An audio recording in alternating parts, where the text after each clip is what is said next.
Welcome. Today, I'm going to be talking about green smoothies. Are they your friend or are they not your friend?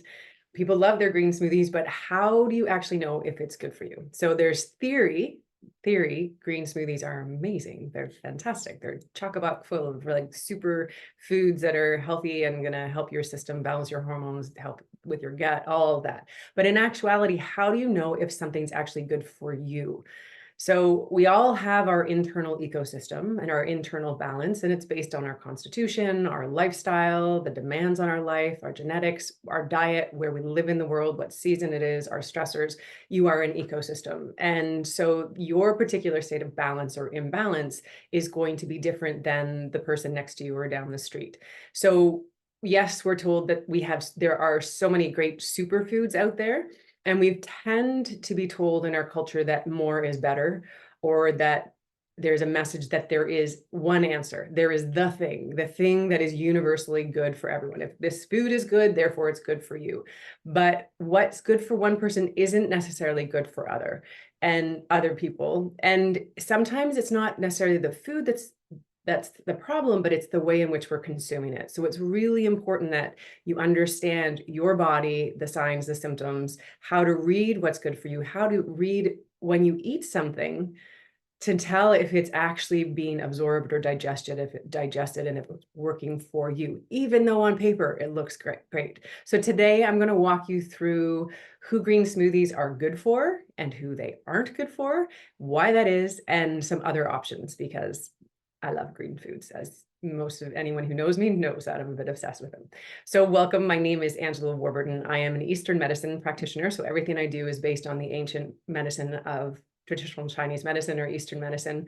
I work with herbs, with nutritional medicine, lifestyle medicine, all to help you, the midlife woman, navigate this time with more ease, with more grace, with more power. So once you understand what your body's saying, and I'm really here to give you the tools to put into action so that you have more control over your life and understanding your symptoms. So welcome. Okay, so let's talk about it. So green smoothies, great. They've just been all the rage for quite a while now. So greens are amazing. And if you haven't watched any of my videos on the liver and liver health, please do, because I go into more of the details around green foods there. But in Eastern medicine, we look at foods not only as having nutritional value, really important, but also properties. So properties meaning it could be a naturally cooling food. So think of summer foods, they're naturally cooling, or naturally warming foods like ginger or cinnamon, they tend to be more warming. So that tells you a little bit about the balance. And also foods can be very moistening or very drying. They can be foods that circulate energy, or they can be really heavy building foods. So where if you think of matching a food to a person, if someone's really cold and you have more cold foods, it's going to throw them more off balance. If you add someone who's really stuck in their system and you're adding a lot of sticky building foods, it's going to make them feel worse. But if you add in foods that are more circulating and help the energy move, they're going to feel better. So that's where, if you want to know more about this, check in the link. I have a training on understanding your menopause body type that I go into this in a lot more detail. But just if you think of that idea of an internal ecosystem and this balance. So we look at foods as helping to balance, acting like medicine on our system. And we want to avoid the foods that are going to act like poison, basically, and send us more off of balance. So not only do we look at the foods, but we also look at how foods are prepared, because that impacts that affects their impact on the body. And actually one of the biggest things about how foods are prepared, namely if foods are cooked or raw, it impacts the absorption of the foods. So if it doesn't matter how good a food is for you, if you're not absorbing it, it's not going to work. And actually that makes you have very expensive poop. If you're not, it's just like go on right on through and you're not absorbing it into your cells. And we want these really amazing foods to get absorbed in. And that's where they have the beautiful benefit for balancing you out, nourishing you, for helping in the really medicinal way that we want foods to do. So when we look at smoothies are usually raw. A lot of times people are putting frozen berries and cold out of the fridge, like a nut milk or something in, or yogurt, or raw greens. So that could be raw spinach or kale or whatever you choose to put in it. So these are all raw and cold and raw foods. The stomach, our stomach, we think of it, we talk about it as being like a pot in Eastern medicine. Everything that goes into your stomach pot needs to be warmed up above body temperature, get our digestive enzymes going, needs to be broken down into a soupy medium, and then it goes into our small intestine, and that's when we start to absorb the nutrients. If we're putting raw and cold foods in our system and we don't have a lot of what we call digestive fire, so think of you're trying to cook something on the stove, you want the fire underneath it, the heat underneath it. If we don't have a lot of that, we're going to feel things like when we have raw or cold food, you're going to have signs like bloating after you eat. You might get congested. You might eat and feel like, oh my God, I'm so tired, just like exhausted. You might feel you might notice that your poop is loose, so things are moving on through. You might eat something or have something and have to run to the bathroom, or just notice that you're chronically having loose poop. You might notice on your tongue that there are teeth marks on the side of your tongue, or it's quite swollen. Some people feel like, oh, it feels like, or there might be like a sticky taste in your mouth, but those teeth marks. And if you want to know more about what your tongue can tell you about your health, you can see my video on tongues, and you get pictures and everything. So those are some of the signs, and this means that your body actually isn't absorbing the food really well. And so even though smoothies are chock-a block full of really good stuff, your particular system isn't balancing it well. You might find that it's hard to understand because sometimes you're okay with smoothies and sometimes maybe you're not. So why is that?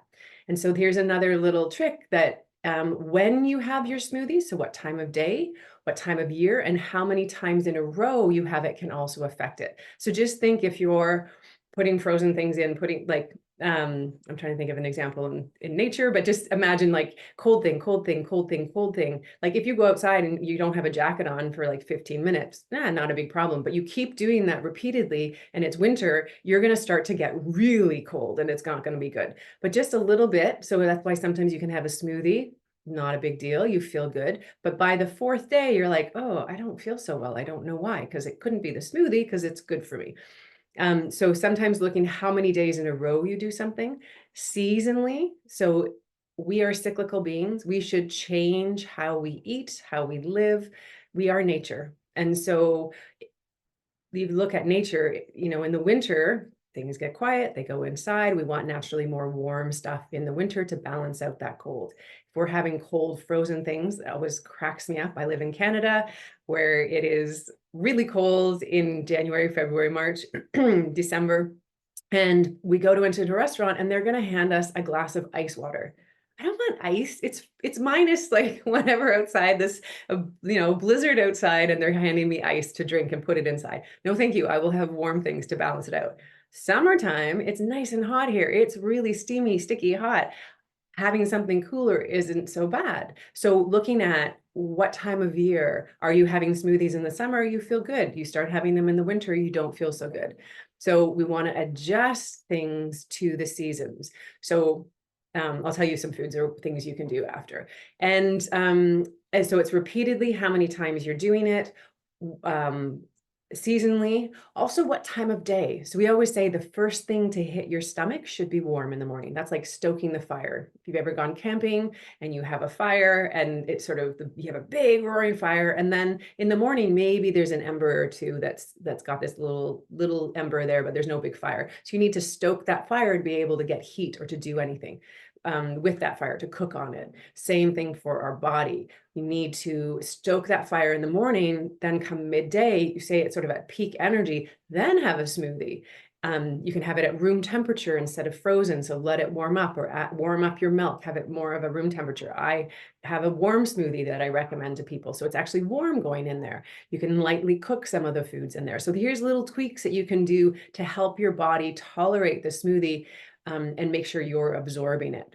And the other thing is variety. Don't do the same thing every day. We know that for gut health, you want to have a variety. So have a few different things. You have a smoothie one day, you have something else the next day.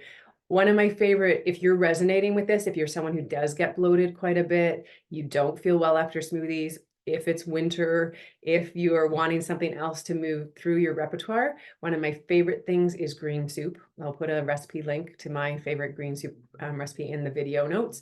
And that's something you can cook up. You can have that. You can freeze blocks and then heat them up. You can have it at room temperature, but the essence of it is warm and cooked. And so your body's going to be able to adjust to it or absorb it even more. So there you go. Hopefully that helps. This is really important for sure. Green foods are so important to health in general. They are helpful for cleansing out the liver. They help build the blood. Really important liver health and then healthy blood. A lot of the menopause symptoms that I see women presenting with, really women benefit from like nice, healthy, leafy green foods, but just making sure that what you're eating, you can actually absorb. So there you go. Green foods, are they good for you? Hopefully that gives you some answers. If you like this video, please hit like below. If you want more content like this, holistic living, really practical solutions to thrive during perimenopause and menopause and beyond, they're sort of practical for everyone in many ways, please subscribe. If you have comments, I'd love hearing from you. And if you have requests, put them in because I'm creating content all the time. I want to make sure you're getting the content that works for you. So thank you for being here. Hope this helped. Have a beautiful day or evening. I will see you next time.